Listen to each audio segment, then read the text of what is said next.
somebody with, a lot of things on his to-do list. John Peachey from the Think Farm. JP, kia ora. Nice to see you again. Kia ora, good morning. I trust you're well.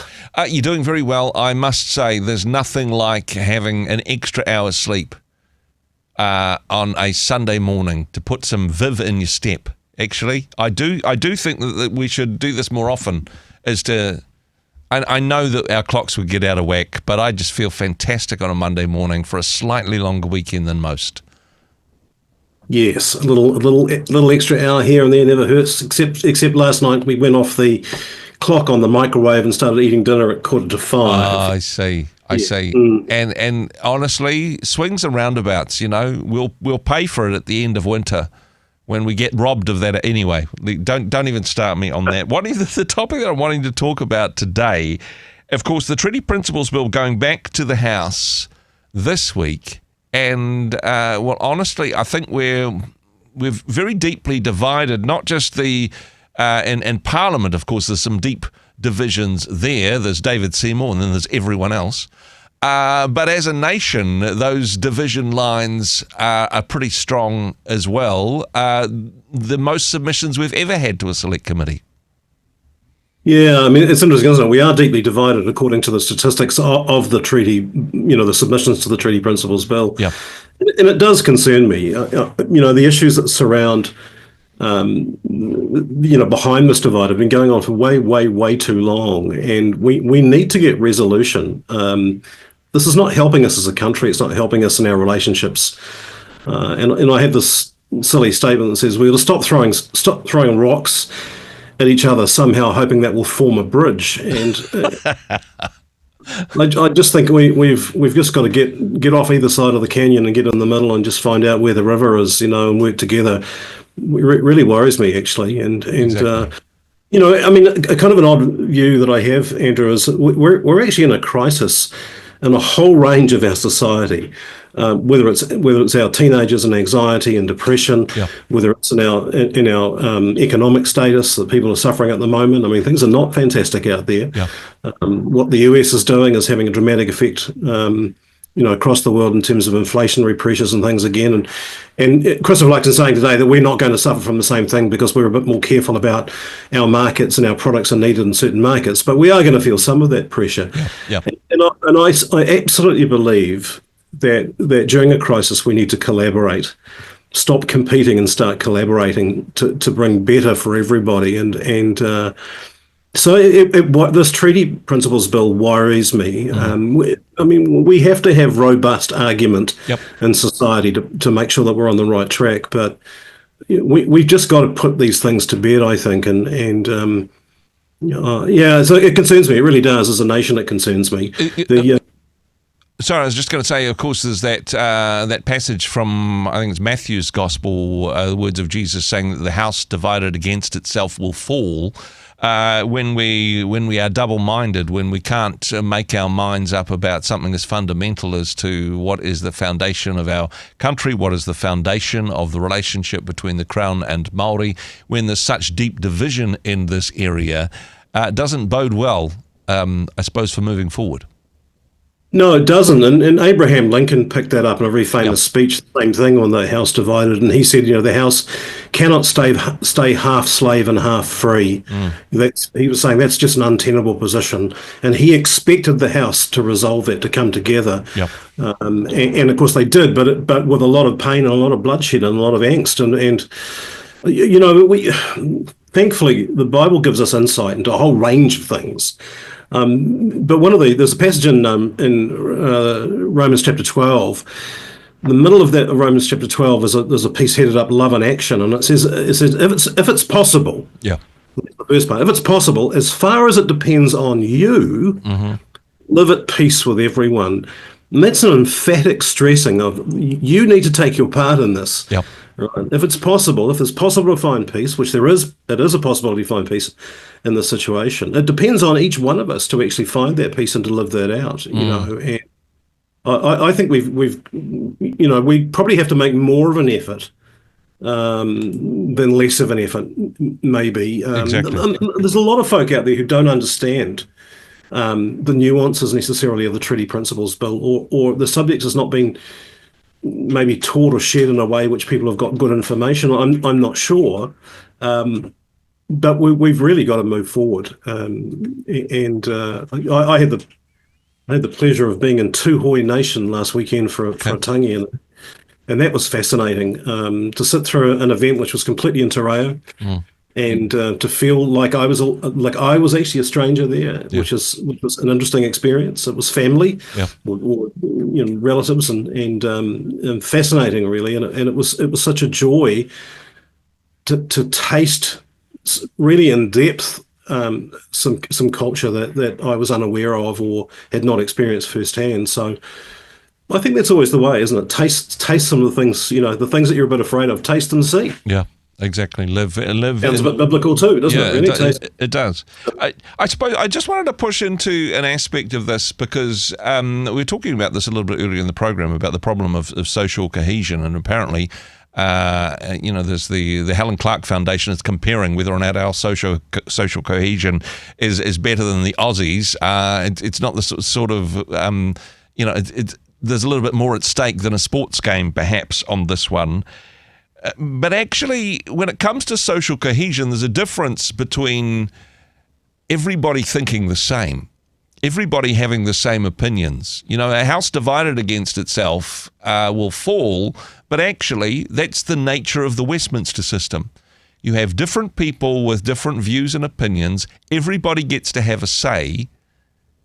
Social cohesion doesn't mean that everybody thinks the same and we can't even talk about the differences that we have. We need to, I suppose, push into that robust discussion in order to find that cohesion, not just presume that everybody thinks the same as us, and if they're not, then just yell at them on Facebook. Well, I think this pushes into the whole very, very dodgy subject of DEI, diversity and inclusion, diversity, equity and inclusion. And I'm a huge believer that based on my own journey in terms of DNA and understanding the uniqueness, every person who's listening is 1 in 8 billion. That's what the odds are that who they are. Their DNA is completely unique. The journey they've been on is completely unique. Mum and dad are, married. They came from two different DNA pools and have created you as a unique being. Biblically speaking, we're told that we're completely unique, that we're crafted in the eyes of God. Yeah. So, I mean, for me, when I teach leadership on diversity, I say the role of a leader is to bring unity from the diversity that we have. And for me, the whole conversation about diversity and difference of opinion is kind of such a strange conversation because we have it. It's always existed. And that's what you need for a great nation. I think you need the diversity of thought, and the skill in which we've invested in Luxon and his government is to bring these people together. Bring the different sides together. And no one's never going to get 100% consensus on everything. It's a ridiculous thing to believe. But what we do know is that throughout history, when there have been difficult moments, and I think about the fact that a man who hardly anyone knows who he is, a guy called Clement Attlee, was the leader of the opposition during the Second World War in Britain. Yeah. He was the Labour leader, and he had to coalesce by law and by moral, really, obligation, coalesce with the Conservative government to fight a common enemy. Yeah. And I think there's a lot of red herring stuff going on. What is our common enemy? A common enemy is maybe the adverse effects of capitalism. Not that I'm an anti-capitalist, but I mean it's like people in poverty, children who are suffering, families who've got domestic violence. I mean that's our common enemy, and I think a lot of this argument that we're having is just a distraction from the reality that people are suffering, and that we need to get together and resolve that. So. Yeah, whether we compare the social cohesion of Australia and New Zealand together, I mean, it's meaningless in a sense, isn't it? I mean, they've got their GDP is like vastly bigger than ours in terms of their ability to resolve some things. So, is it good that we're having the conversation that that this is, I suppose, a difficult problem that people are passionate about? Is it a good thing that we've had such a huge response to the Select Committee? I mean, a lot of it one-sided. Is it a good thing that we're even talking about this on this network and in other places that we are pushing into? Okay, what does our identity? What does the treaty mean? Why is it worth defending? Is it good to have this conversation? Does it head towards cohesion, or is it increase the divide? Do you think?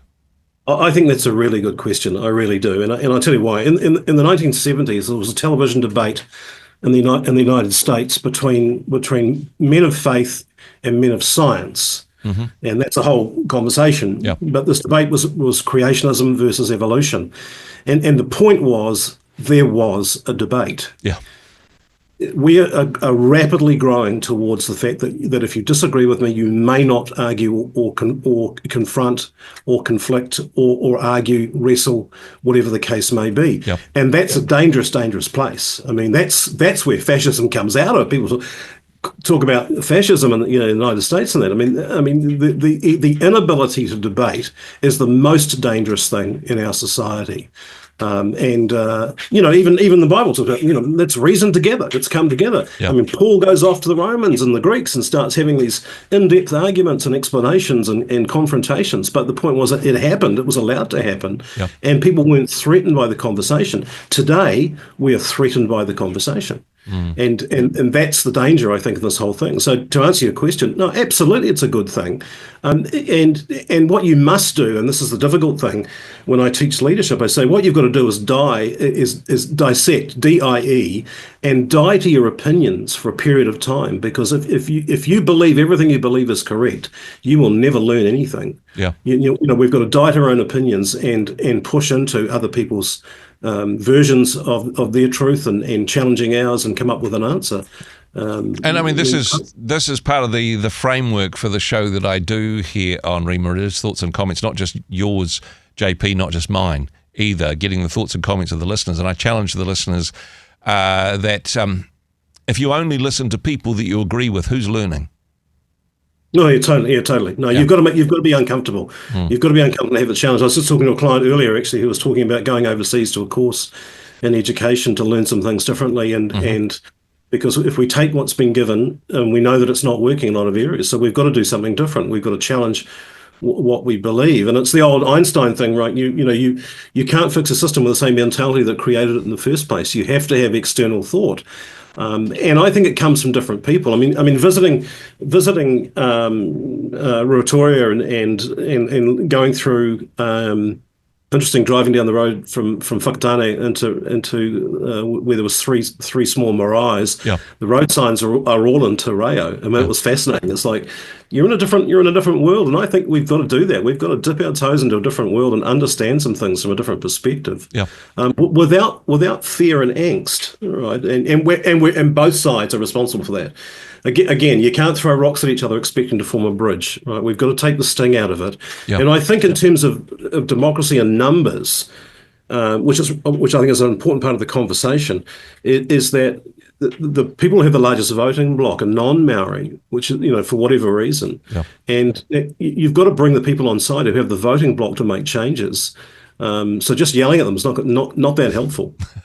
Exactly, and I love that metaphor. Building a bridge by throwing rocks at each other. It's not a great engineering strategy or a great strategy for any way of life. JP, love what you do in this space, and would encourage people to find out more about the Think Farm, the work that you offer in terms of management and leadership consultancy, and of course podcasts and information that you offer in that space as well. The thinkfarm.org is the place to go if people wanted to find out more. JP, thanks for taking the time to chat with us today. Good to chat with you too. Thanks, man. Hey, thanks very much for joining us in the Rhema studio. Thanks very much for watching the interview. It's kind of nice to have an audience, actually. And if you did like what you watched, then do give us a like, do give us the thumbs up. And if you'd like to see more interviews like that one, or perhaps even better, subscribe and those interviews will come straight to you. Don't forget to turn on your notifications, and we'll see you in the next one. Cheers.